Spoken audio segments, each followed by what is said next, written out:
We provide you the platform to turn your dreams into reality. Give wings to your aspirations with KR Mangalam University.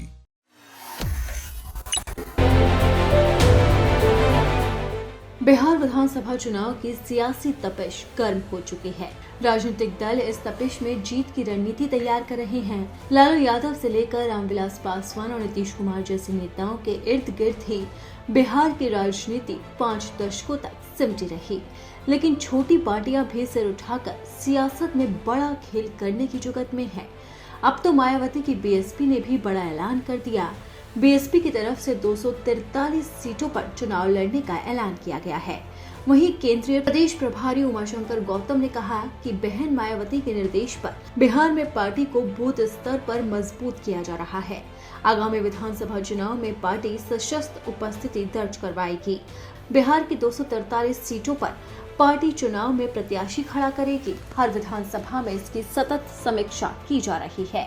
यानी कि साफ है कि बिहार की सियासत में मायावती की एंट्री हो चुकी है और मायावती ने इस बार तो सभी 243 सीटों पर अपने प्रत्याशी उतारने का ऐलान भी कर दिया।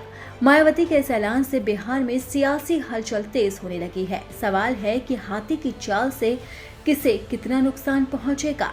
क्या मायावती की एंट्री से एनडीए को नुकसान होगा या फिर इसका हर्जाना इंडिया गठबंधन को उठाना पड़ेगा? इन सवालों के बीच अगर सियासी आंकड़ों पर गौर करें तो बिहार में बीएसपी का अब तक का प्रदर्शन बहुत बेहतर नहीं रहा। साल 2020 में बीएसपी को 1 सीट पर जीत मिली। बाद में पार्टी के विधायक जमा खान जेडीयू में शामिल हो गए, जो अभी अल्पसंख्यक कल्याण मंत्री है। बीएसपी विधानसभा चुनाव में ज्यादा सीटों पर चुनाव लड़ती रही है, लेकिन कभी भी उसने बहुत अच्छा प्रदर्शन करके नहीं दिखाया।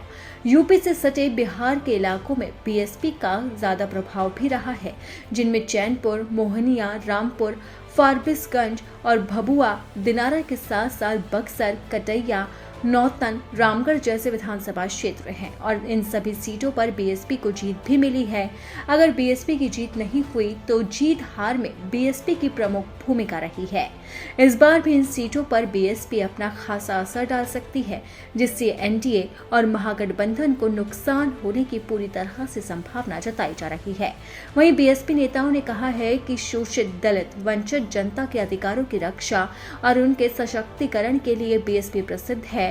और गठबंधन के सवाल पर बीएसपी के नेताओं का ये भी कहना है कि पार्टी इंडिया और एनडीए दोनों से दूरी बनाकर रखेगी और इसी के साथ ही बिहार की सभी 243 सीटों पर अपने उम्मीदवारों का ऐलान करेगी।